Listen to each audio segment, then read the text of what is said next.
What would you do if you one day discovered that your neighbors, for generations, have been keeping a terrifying secret? A secret that has permeated the walls of their house, their blood, their very essence. In the quiet village of Starovka, lost among the boundless Siberian forests, locals have avoided the Volkov estate for decades.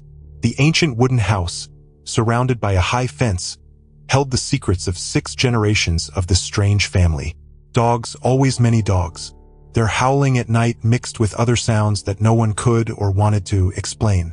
If you enjoy this story, consider subscribing to the channel so you don't miss other investigations like this. Anna Sokolova, a young ethnographer from Moscow University, came to Starovka in the summer of 2024 to study local customs and traditions. No one warned her about the Volkovs.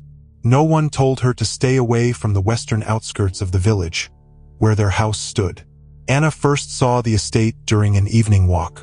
The setting sun painted the timbers, darkened by time, a blood-red color. The high fence was twined with wild grapes. Its leaves rustled in the light breeze, as if whispering warnings. The first thing that caught Anna's attention was the smell. A strange mixture of dog, dampness, and something else she couldn't define. Something ancient, almost primeval. From behind the fence came a quiet whimpering and growling. Many dogs, as Anna later discovered, were kept on the grounds of the estate. But at that moment, her attention was drawn to something else. A small metal object, half buried in the ground at the base of the fence. Anna bent down and picked it up. It was an old medallion with an engraved image of a dog and a person intertwined in a strange embrace. On the back was an inscription in Old Slavonic, which Anna could not read at that moment. The gates of the estate creaked open and a tall, thin man came out onto the road. His face was half hidden by a thick beard, but Anna noticed his eyes yellowish with vertical pupils like an animal's. Later, she convinced herself that it was just an optical illusion, a trick of the evening light. The man introduced himself as Igor Volkov and invited her in. Anna hesitated, but her professional curiosity won out. It was a rare opportunity to meet a member of a family that, as she later learned, rarely interacted with the outside world. The courtyard of the estate was vast, with several buildings surrounding the main house. Anna noticed many dogs of different breeds and sizes. Some were tied up, others roamed freely around the grounds. Igor explained that his family had been breeding dogs for many generations. "We understand them better than anyone else," he said with a strange smile. "We live with them, sleep with them, eat with them. They are part of our family, our blood." Inside the house, Anna was met by a heavy, stuffy air. The mustiness of centuries mixed with the smell of animals and something else that made her stomach clench. In the dim light of the hallway, she noticed old photographs on the walls. They depicted members of the Volkov family with their dogs. Something about these photographs made Anna shudder. Maybe it was the too close poses of the owners and their animals, or the strange shadows in the background, or the expressions on the people's faces, too strained, too inhuman. In the living room, Anna was introduced to Igor's mother, Maria Volkova. The elderly woman sat in a chair, covered with a blanket, despite the warm summer evening. Next to her on the floor lay a huge black dog, which kept its eyes on Anna. Maria stroked the dog with long, bony fingers that, Anna noticed, ended in strangely elongated, almost claw-like nails. "We are happy to have guests," Maria whispered in a voice that sounded more like a growl. "Especially such young and healthy ones." Igor offered Anna tea and began to tell the story of his family. The Volkovs had lived in these parts since the 15th century. Their ancestor, Grigory Volkov, was a famous hunter and dog breeder. According to family legend, one day, during a particularly harsh winter, Grigory got lost in the forest during a blizzard. He would have frozen to death if it hadn't been for a pack of wild dogs who found him and warmed him with their bodies. Grigory survived and, in gratitude, vowed to devote his life to these animals. He brought the pack home and began to live with them as family. "Since then," Igor said, "we always sleep with our dogs. It's a tradition passed down from generation to generation." We believe that their warmth and closeness prolong our lives and give us special abilities. Anna noted the strange pause before the last words. What abilities? She asked. Igor smiled, baring teeth that seemed too sharp for a human. We understand animals, feel them, sometimes even think like them. At that moment, a young woman entered the room, whom Igor introduced as his sister, Elena. Anna couldn't take her eyes off her. There was something strange about her gait. She moved too smoothly, almost gliding across the floor. Her hands were hidden in the long sleeves of her dress, and her eyes, as yellowish as her brother's, seemed too big for her face. Elena rarely leaves the house, Igor explained. She is special, more sensitive to our heritage. While they were talking, Anna noticed that the dogs in the house were behaving strangely. They didn't bark or play like normal pets. Instead, they watched carefully, following every movement of the guest, as if assessing her. Some of them made quiet sounds like human whispers. Anna wrote it off to fatigue and an overactive imagination.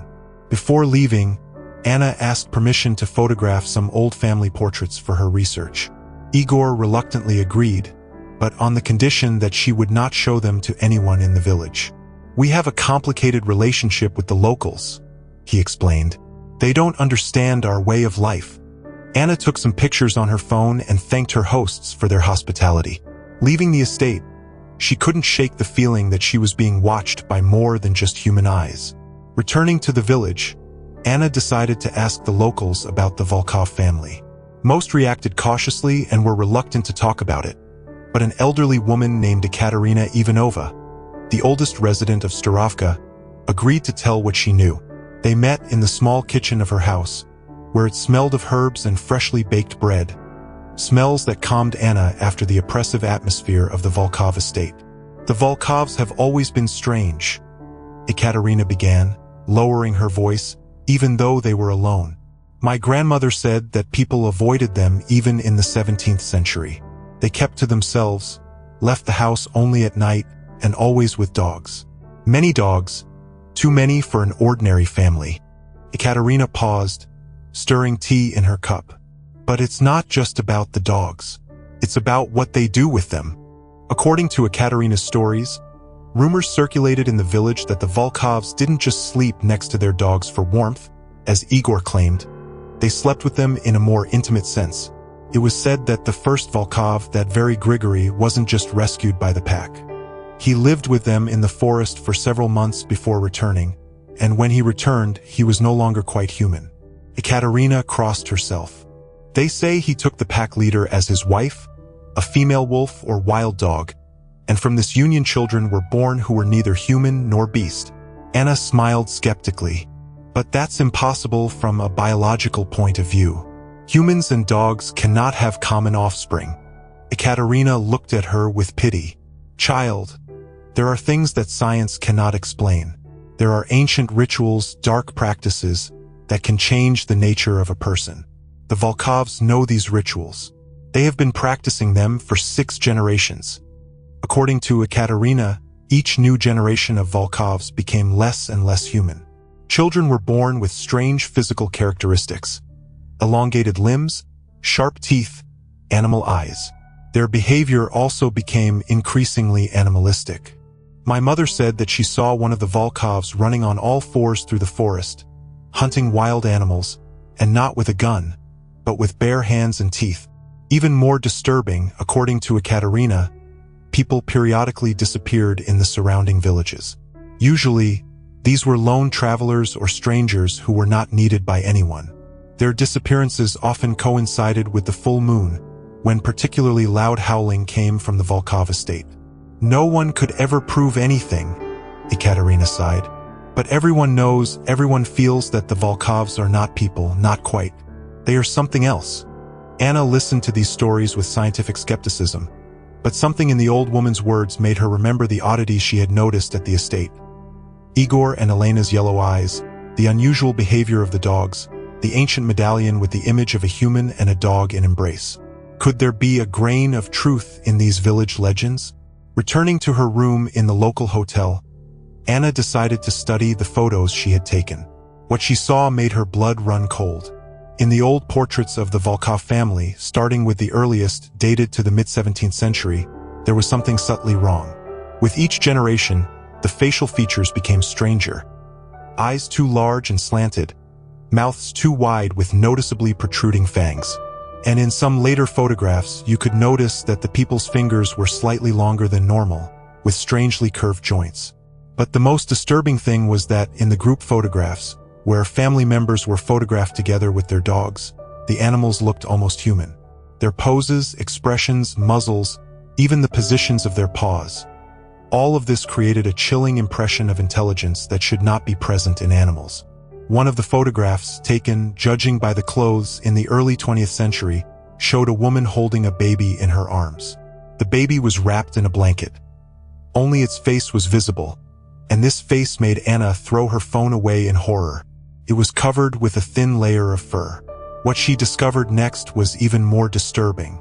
In several photographs of the interior of the house, Anna noticed strange symbols carved on the door jambs and window frames. They resembled ancient pagan signs that she had studied at the university, symbols associated with lycanthropy and beast magic.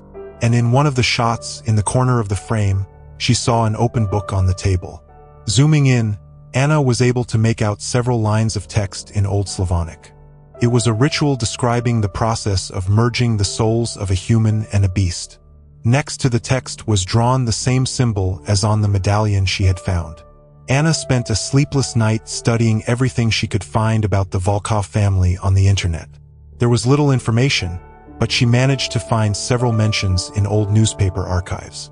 In 1912, one of the Volkovs, Stepan, was arrested on suspicion of murder, but soon released for lack of evidence.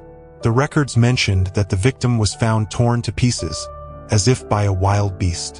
In 1957, Soviet authorities conducted an investigation at the estate following an anonymous tip about anti-Soviet rituals, but the investigation was abruptly terminated, and all documents related to it were classified. Most interesting was the mention of a scientific expedition that visited these places in 1973. A group of biologists and anthropologists from Leningrad University studied a unique genetic phenomenon discovered in some residents of the region. The article did not mention the Volkovs directly, but the geographical description pointed specifically to Starovka. Unfortunately, the results of the study were not published, and the expedition was unexpectedly curtailed. 2 scientists from the group later died in an accident during a hunt. The next day, Anna decided to visit the local archive, located in the building of the old church. The archivist, an elderly man named Mikhail Petrovich, initially refused to show her documents related to the Volkov family. "These are closed materials," he said. "It's best not to disturb family secrets." But after much persuasion and a small bribe, he agreed to give her access to some old church records. In the dusty basement of the church, among the papers yellowed with time, Anna discovered metric books dating back to the 15th and 17th centuries. In the birth records of the Volkov family, she noticed a strange pattern. Starting in the 1790s, next to the names of newborns, there were often notes from the priest: baptized with reservations, has the mark of the beast, requires special observation. In some cases, the priest refused to baptize children, citing clear signs of diabolical intervention. Particularly disturbing was a record from 1842, where the priest described in detail the newborn son of Alexei Volkov. The infant was born with clear signs of a bestial nature, his body covered in a thin layer of fur, his eyes yellow like a wolf, and his cry more like a growl than the cry of a human child. The infant's mother, Daria, died in childbirth, suffering terrible torment. Before her death, she confessed to me that her husband had forced her to sleep in the same bed with wild dogs, and that one night, when she was pregnant, something happened that she could not describe in words, but that changed the child in her womb. I refused to baptize this creature and advised Alexei Volkov to get rid of it, but he did not listen. I fear that the sin of this family will only grow with each generation. In later records, Anna found mentions of strange rites performed by the Volkovs. Local residents complained to the priest about pagan rituals and diabolical chants coming from the estate at night. These complaints coincided particularly often with full moons and equinoxes. In one of the entries from 1875, The priest described how he secretly watched one of these rituals. They gathered in the forest at an ancient pagan sanctuary. Men, women, and children of the Volkov family, all naked, danced around a bonfire together with their dogs. They drank blood from a silver chalice and smeared it on their bodies and the bodies of animals. Then began what I cannot describe without shuddering. People and beasts intertwined into a single whole, as if trying to become one creature. I saw human features distorted, becoming bestial, and dogs standing on their hind legs and moving like people. It was a violation of all the laws of God and nature. In the archive, Anna also discovered an old map of the region, dating from the early 20th century. It marked the Volkov estate and the surrounding lands. But what caught her attention was a strange symbol drawn in red ink in the forest, about a kilometer from the estate. The symbol was similar to the one she had seen on the medallion and in the photographs. A stylized image of a human and a dog merging into one creature. Next to the symbol was the inscription, "Sanctuary. Do not approach on the full moon." Anna decided that she had to find this place. According to the lunar calendar, the full moon was to occur in 2 days. This was her chance to see what was really happening in the Volkov family. But first she needed to learn more about beast magic and the rituals that the Volkovs might be practicing. At the local library, Anna found several books on folklore and pagan beliefs of the Slavs. In one of them, devoted to the ancient cults of the wolf, she read about rituals allowing a person to take on a bestial essence. According to these beliefs, a person wishing to gain the strength and qualities of an animal had to go through a series of trials, including sleeping with the animal, drinking its blood, and ritual intercourse. Over time, through several generations of such practice, the boundary between human and beast began to blur, and creatures were born that were neither one nor the other. In another book devoted to Slavic demonology, Anna found mention of Pedigree, mythical creatures with a human body and a dog's head. According to legend, they came from people who had lived too long with dogs and adopted their habits. In some versions of the myth, the Pedigree were the result of a curse, in others a voluntary ritual. They possessed supernatural strength, could understand the language of animals and control them, but gradually lost human reason and morality. Anna also discovered a scientific article published in a little-known journal in 1992. It discussed a rare genetic disease called hypertrichosis, in which the human body becomes covered with excessive hair. The author of the article, Dr. Nikolai Vladimirov, suggested that in some isolated communities in Russia, this condition could be the result of inbreeding and specific mutations. He also mentioned cases where patients with this disease had other abnormalities: elongated fangs, altered structure of the retina, increased sensitivity to odors and sounds. At the end of the article was the author's email address.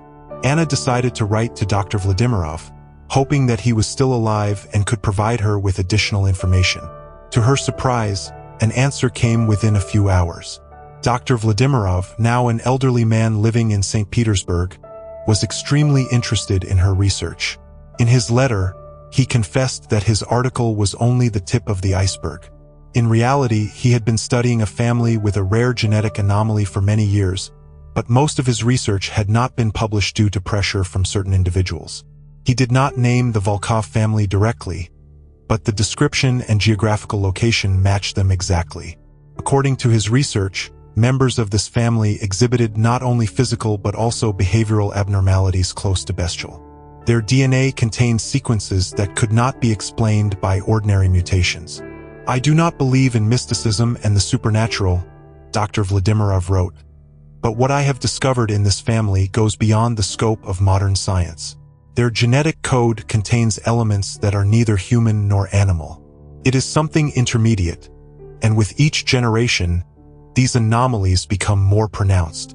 Dr. Vladimirov also mentioned that he last visited this family in 2010 and was shocked by what he saw.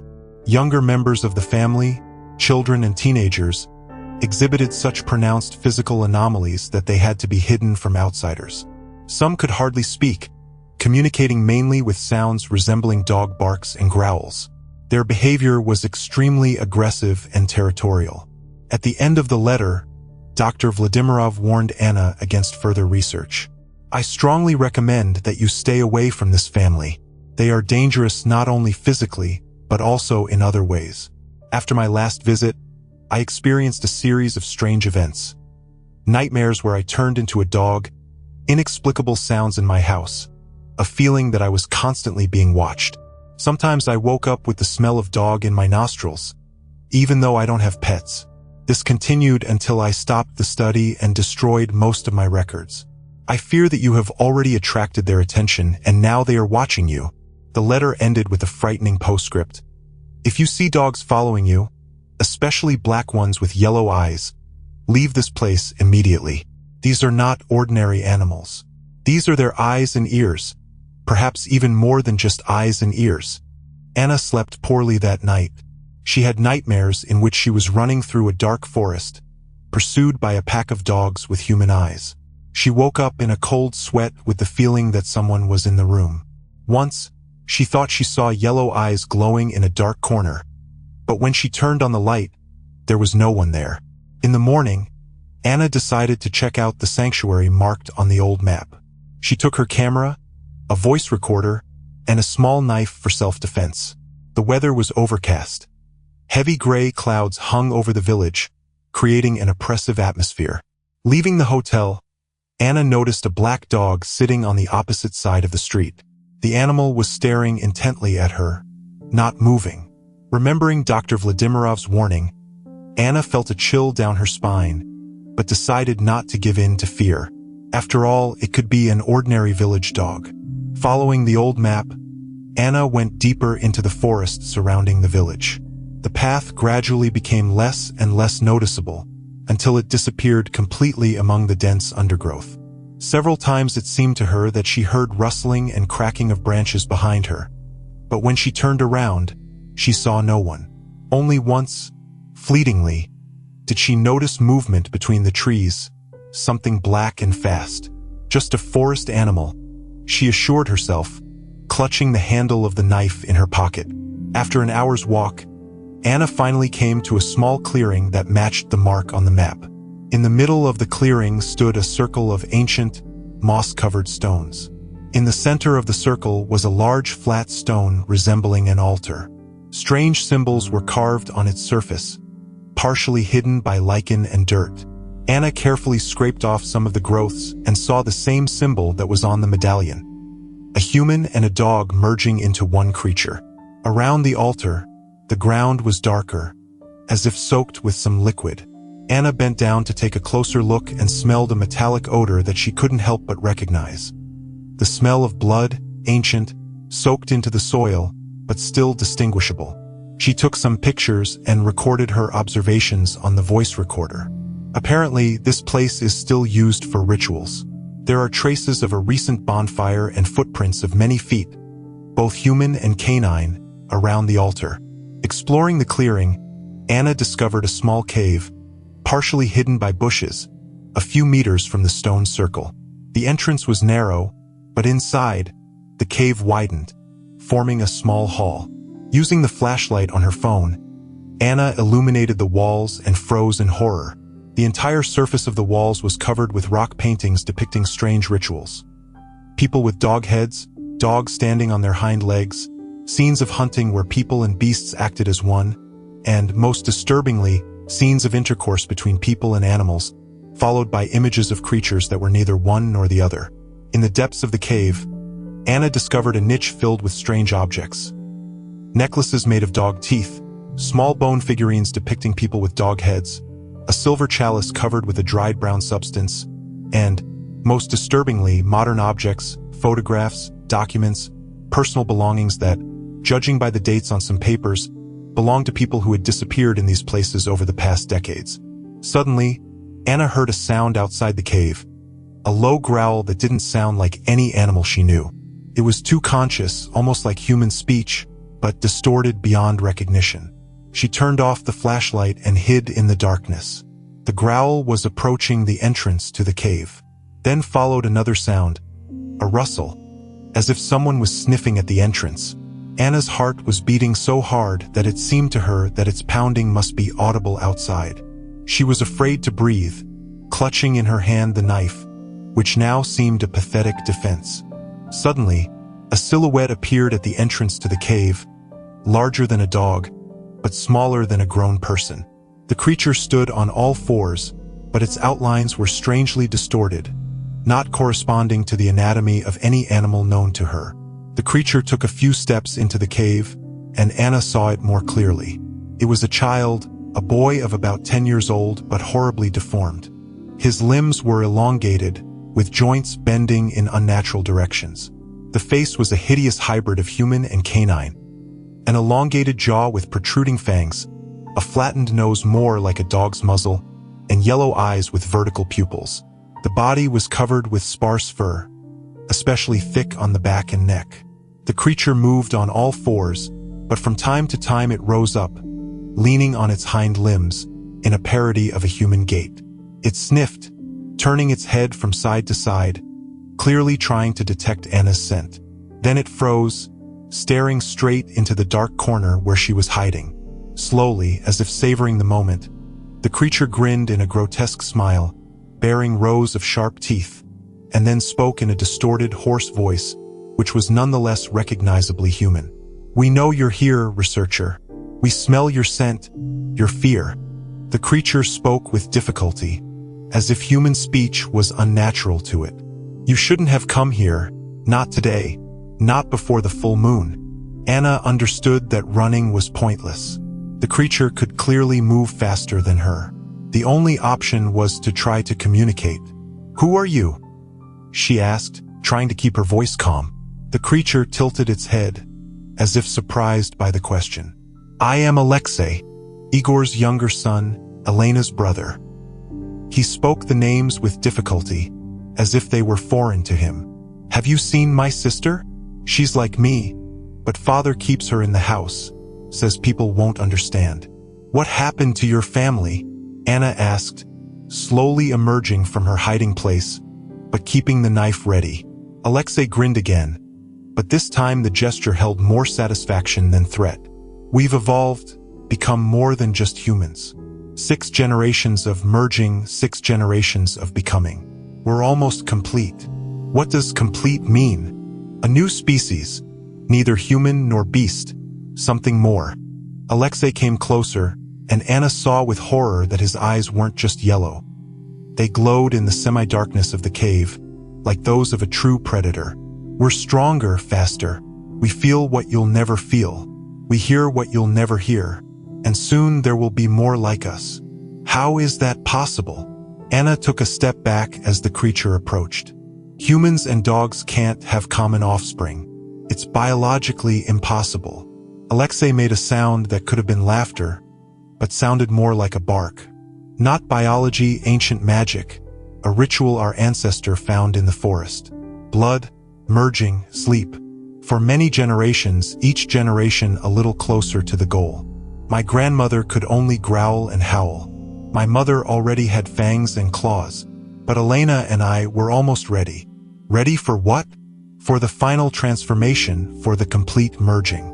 Tonight, the full moon will complete what our ancestor began. We'll become new beings and begin spreading our gift." Anna suddenly realized that Alexei wasn't threatening her directly. Rather, it was as if he was trying to explain something, to warn her. "What will happen tonight?" she asked. "The great ritual. The whole family gathers here with our partners." He pronounced the last word with a special emphasis, and Anna understood that he was talking about dogs. "We drink blood, we join together, we complete the circle, and then we'll be free, free to hunt, free to reproduce. And you want me to be part of this?" Anna gripped the knife more tightly, preparing to defend herself. Alexei made that strange barking laugh again. "No, you're an observer, a witness, like those who came before, scientists, researchers. They wanted to know, and they learned. And then they became part of us, not through the ritual, through food." Anna felt the blood drain from her face. "You ate them. We're hunters. We're the superior species. It's natural." Alexei tilted his head as if listening to something. "Father's calling. It'll start soon. You can leave now or stay and see. Your choice." With those words, Alexei turned and ran out of the cave. Anna heard his strange footsteps fade away, and finally allowed herself to exhale. Her hands were shaking, her knees buckling. What she had seen and heard didn't fit into the reality she knew. But she couldn't deny the evidence of her own eyes and ears. She had a choice: to leave this place immediately, or to stay and witness the ritual Alexei had spoken of. Professional curiosity and scientific skepticism warred with fear and self-preservation. In the end, she decided to find a safe place to observe. She had come here as a researcher and couldn't pass up the opportunity to document something so unusual, even if it was dangerous. Emerging from the cave, Anna looked around.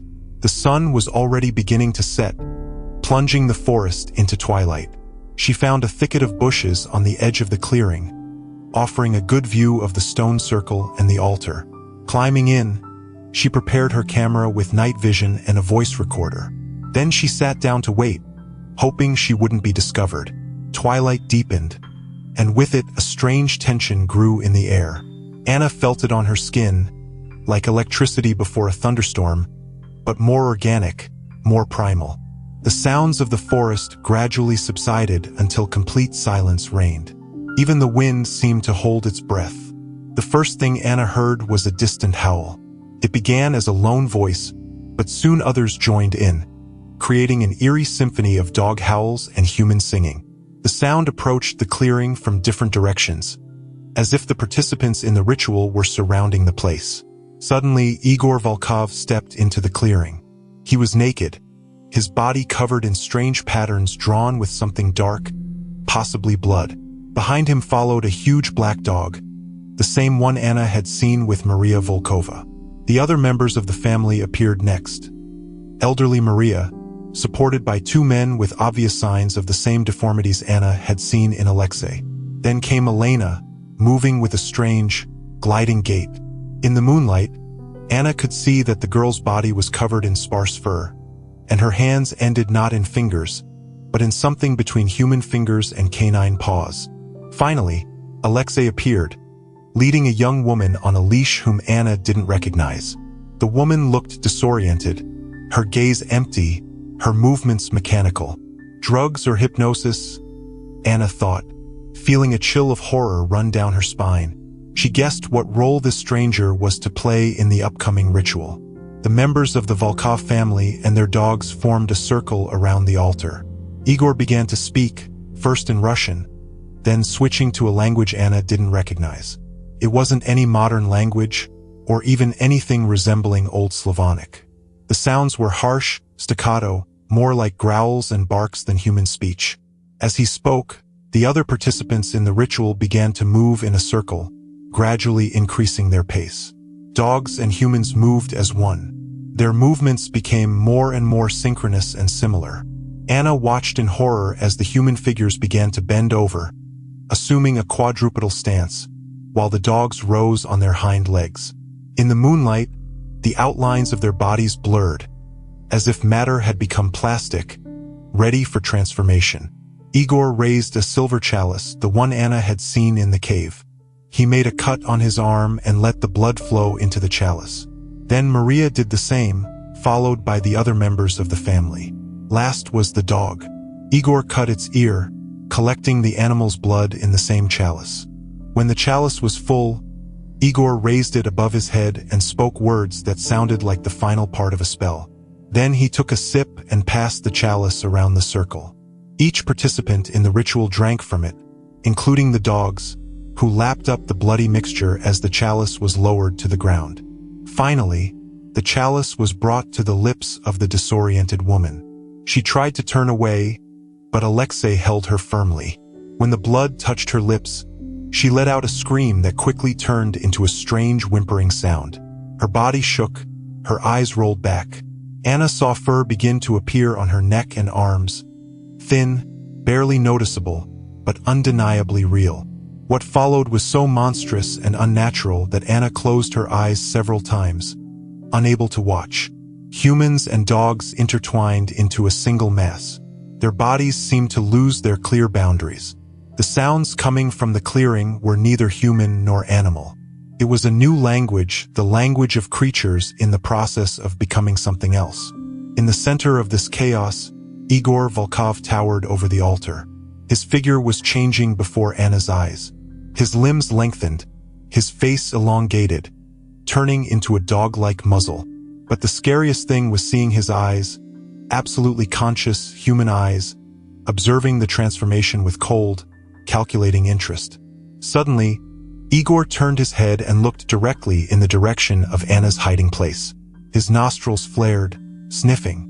"A witness has come," he said in a voice that was no longer completely human. "Come out, join us. Become part of the new beginning." Anna realized she had been discovered.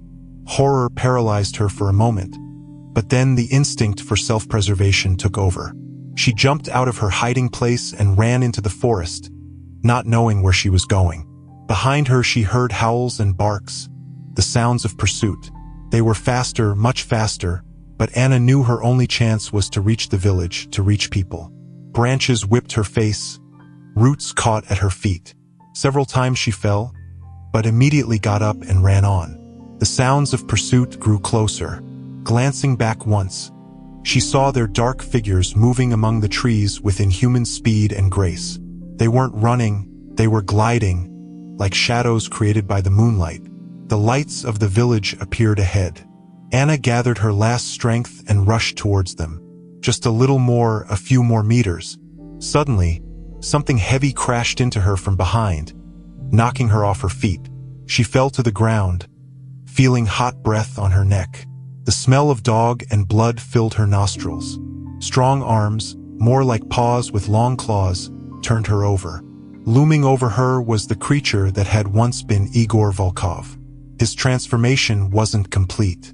He still retained some human features, but his body already resembled a huge wolf standing on its hind legs. Yellow eyes glowed in the dark.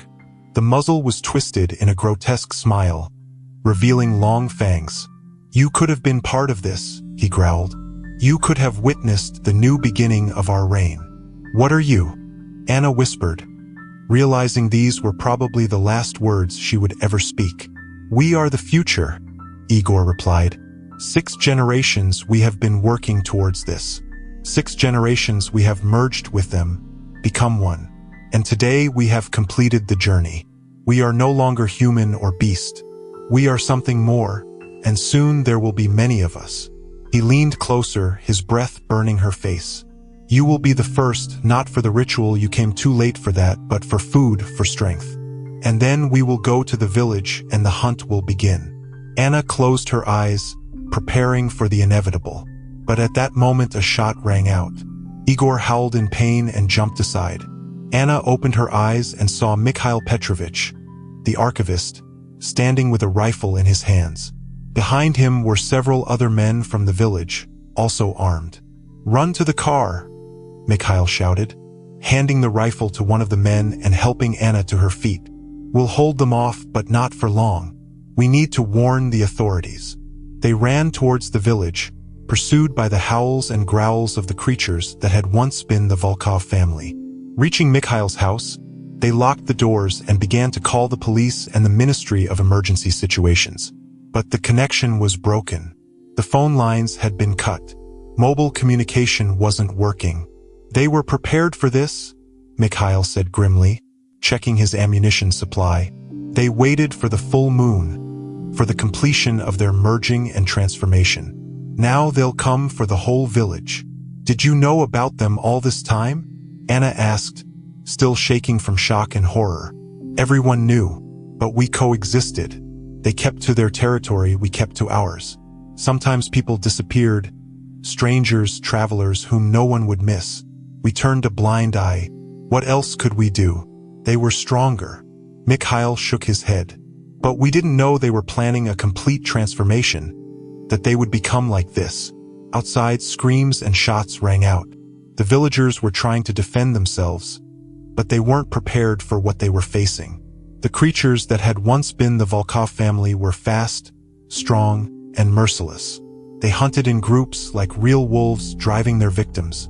Mikhail and Anna watched through the window as one of the creatures, the one that had once been Elena, jumped onto the roof of a neighboring house and disappeared into the chimney.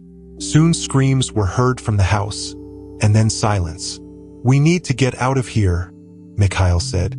"I have an old UAZ in the shed. If we can get to it, we can leave the village and find help.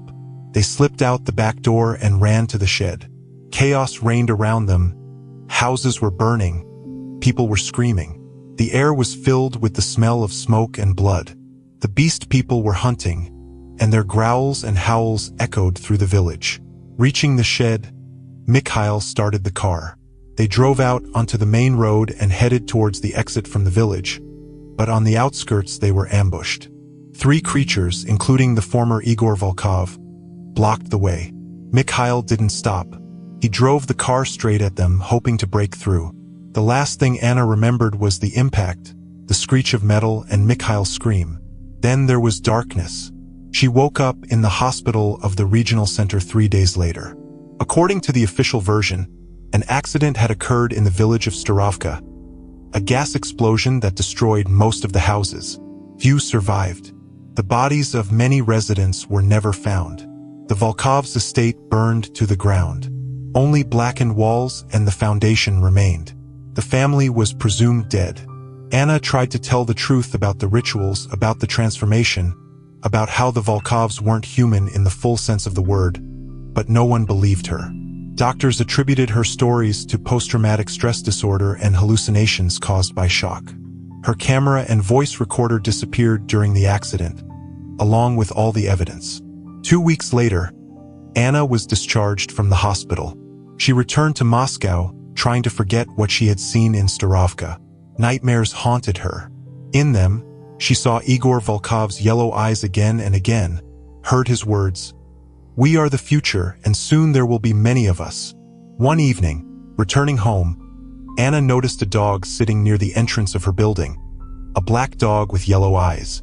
The animal looked at her with almost human awareness. As Anna approached, the dog stood up and slowly walked away, never taking its eyes off her. The next day, she saw the same dog near the university, and a day later, near the cafe where she had lunch. They were watching her, waiting perhaps, preparing.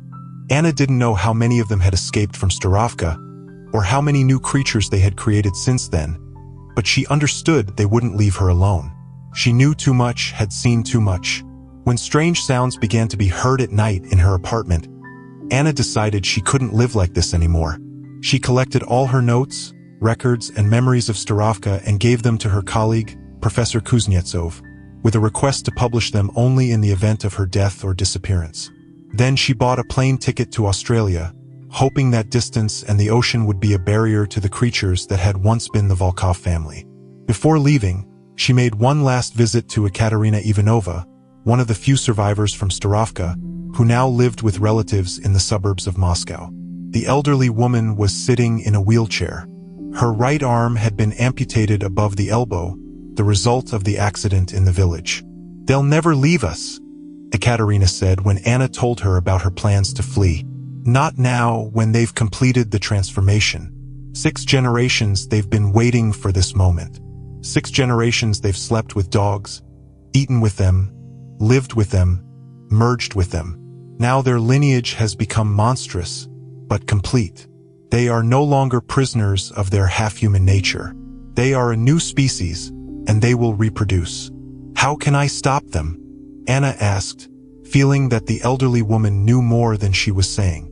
Ekaterina looked at her for a long time, as if assessing whether Anna was worthy of hearing the truth. Finally, she said, "There is a way. The ritual can be reversed, but the price is high, and you must be prepared to pay it." According to Ekaterina, there was an ancient rite capable of cleansing the earth of the Volkov's foul rituals. But to perform it required the blood of an innocent voluntarily given. "Not a sacrifice," Ekaterina emphasized. "Sacrifice will only strengthen them.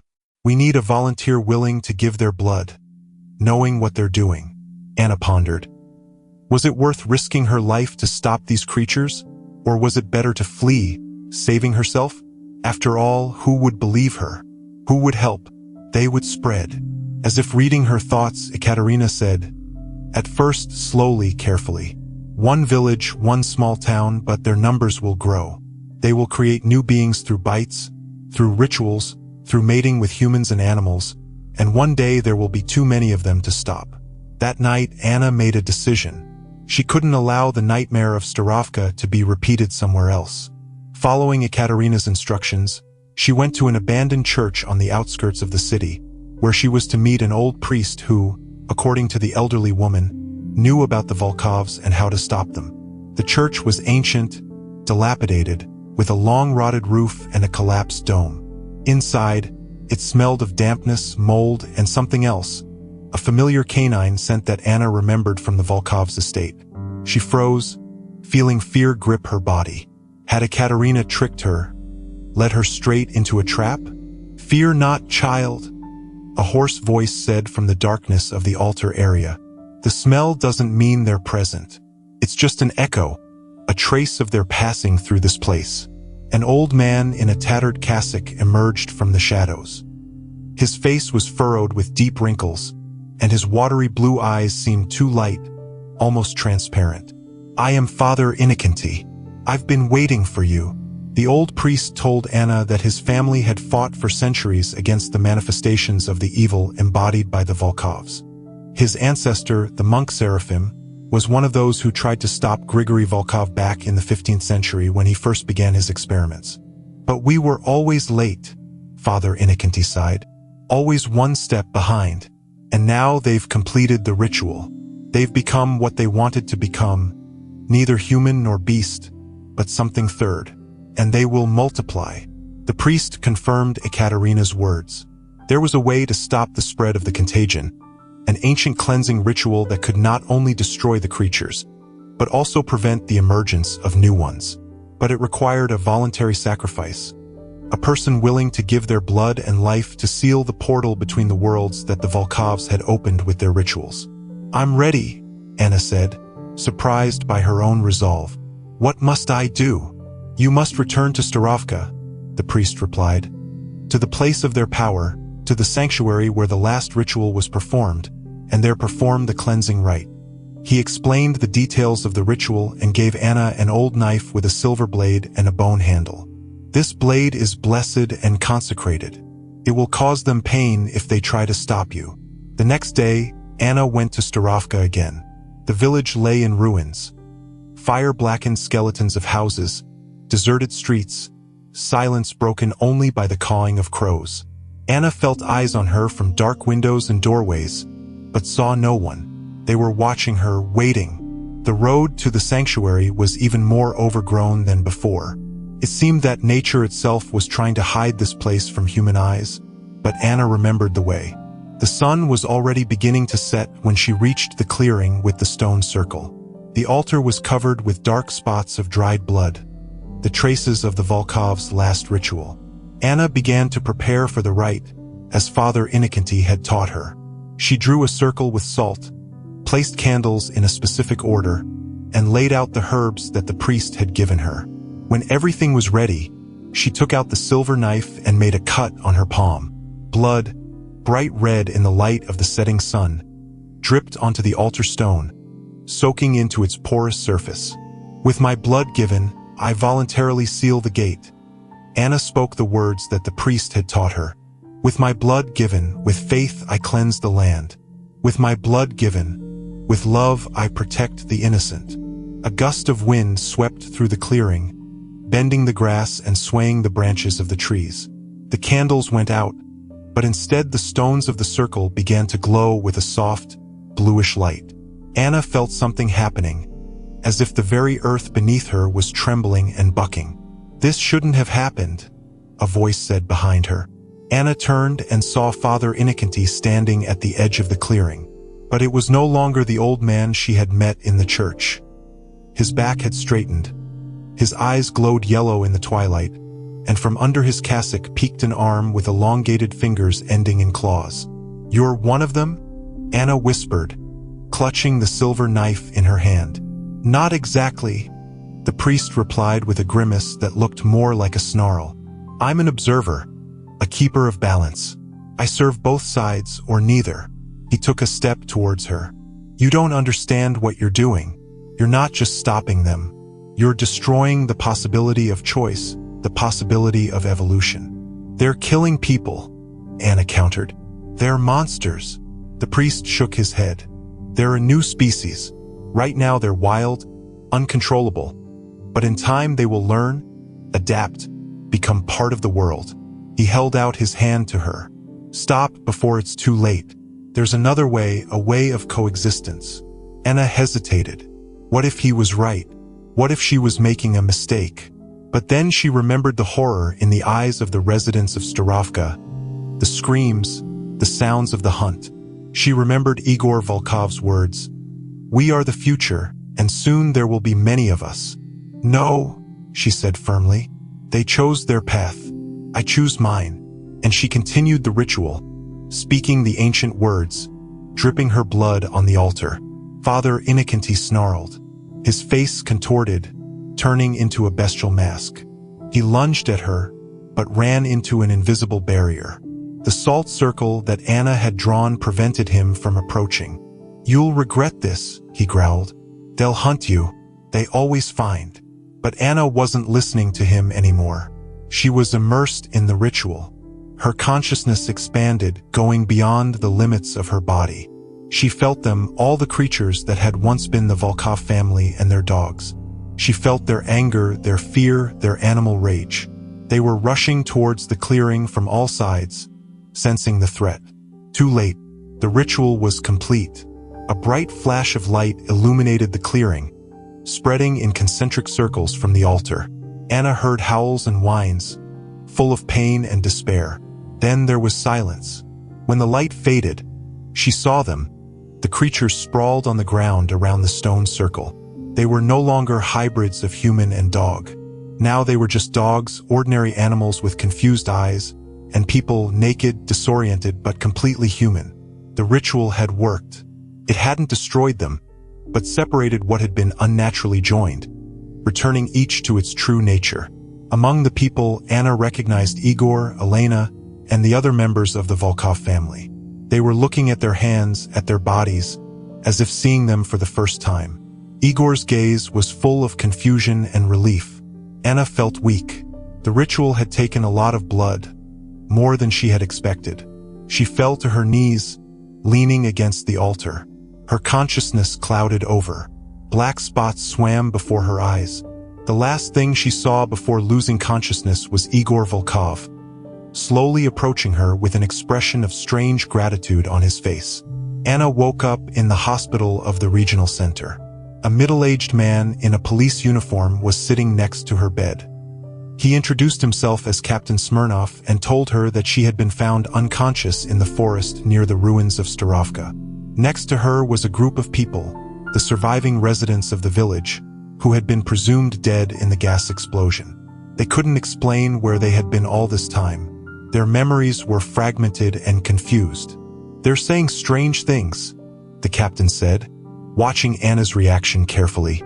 About rituals, about transformations, about creatures that were neither human nor animal. What do you think about this? Anna looked at him, not knowing what to say. Would he believe the truth, or decide that she was crazy, like the survivors of Starovka? I think, she finally said, there are things we can't explain, and maybe that's for the best. The captain nodded, as if he had expected just such an answer. You know, my grandmother was from those parts. She told me stories about the Volkovs, about how they slept with dogs, ate with them, lived with them, about how with each generation their children became less and less human. He paused. I always thought they were fairy tales. Now I'm not so sure.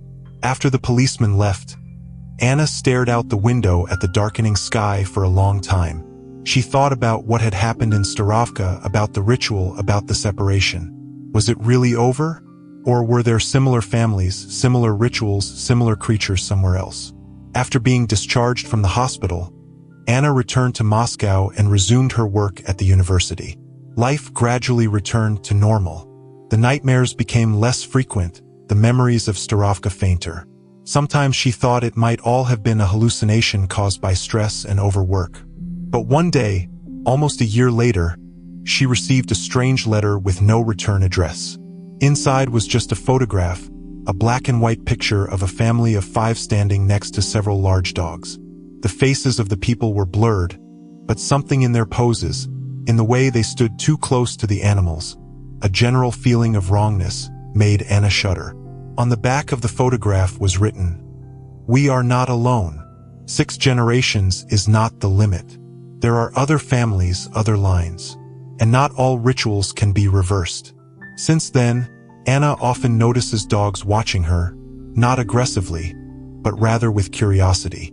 Sometimes it seems to her that something human flashes in their eyes, something intelligent. And sometimes, especially during the full moon, she hears a distant howl that sounds like neither a dog, nor a wolf, nor a human scream, something in between, something else entirely. And she knows that somewhere out there, in the wilds of the Russian forests, in isolated villages and hamlets, families still exist that are like the Volkovs. Families who sleep with their dogs, eat with them, live with them.